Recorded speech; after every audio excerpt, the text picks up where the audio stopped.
গত বক্তব্য উপস্থাপন করবে অরুণ কুমার দাস, যিনি সাধারণ সম্পাদক। না না, বোর্ডটা কারেন্ট নেই, ওই যেখানে কানেকশন আছে। হ্যালো, শুভ সন্ধ্যা। সাম্প্রতিককালে মানুষে মানুষে বিভেদ, ধর্মের সাথে সংস্কৃতির বিরোধ বেড়েই চলছে। এ সংকট থেকে উত্তরণে সঙ্গীতই হোক প্রধান হাতিয়ার।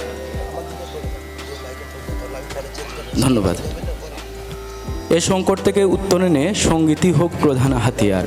আমরা চাই সঙ্গীতের উপর ভরসা করেই ভবিষ্যতের পথ কণ্টকহীন করতে।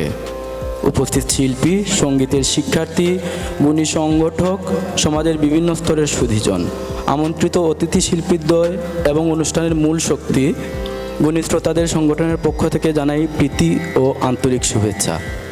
সুরসাধনা মিউজিক একাডেমি মৌলভীবাজার দীর্ঘদিন ধরে শুদ্ধ সঙ্গীত এবং শাস্ত্রীয় সঙ্গীতের প্রসারে কাজ করে যাচ্ছে।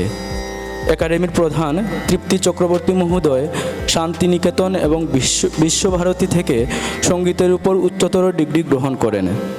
জাতীয় পর্যায়ে কাজের অনেক সুযোগ পেয়েও নিজ এলাকার সঙ্গীতের প্রসারে নিরলসভাবে কাজ করে যাচ্ছেন। আমাদের আহ্বান, শিশু কিশোরদের চিত্তকে সঠিক ও সুন্দরভাবে বিকশিত করার জন্য সঙ্গীতের সাথে তাদের যুক্ত করুন। কুপমণ্ডুকতা, কলুষতা, আধার দূর করতে এবং সংস্কৃতির বেগ সঞ্চারে সঙ্গীতের সাথে সম্পৃক্ত রাখুন। যারা আজ আমাদের আমন্ত্রণে সাড়া দিয়ে সঙ্গীতের এই মিলন উৎসবে উপস্থিত হয়েছেন, সবাইকে আবারও হার্দিক শুভেচ্ছা এবং আন্তরিক উষ্ণ অভিনন্দন।